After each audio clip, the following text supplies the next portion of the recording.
An accident in North Jackson this afternoon involving a tree and a car was what those on the scene call unbelievable. The two witnesses from the Lake Milton Baptist Church, they were spreading the word of God today when they saw an act of God. I looked over, I heard a big old bang. Thomas Schlarb had just pulled into a driveway on South Bailey Road around 2:15 with his friend Jason Gower.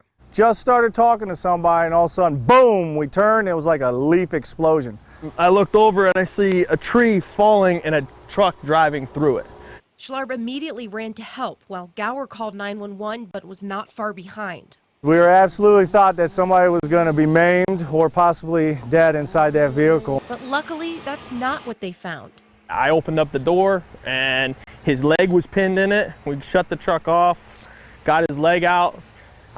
He was just covered in glass. And both men were surprised that the driver was uninjured, especially after seeing the tree fall directly on top of his truck and landing on the dashboard. If you get a side view, the frame of it is actually pushed back, and if that would have collapsed, it would have been flat on top of him, period. He just squeezed right out of there with just some scratches. Schlarb and Gower say it was truly a miracle that the driver was okay. He walked out just fine. It was amazing, amazing. I've never seen anything like it. By the grace of God, the man got out of the vehicle and walked away.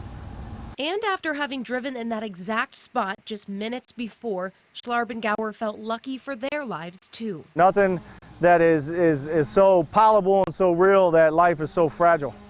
And that literally it's but a vapor and can be here one moment and gone the next.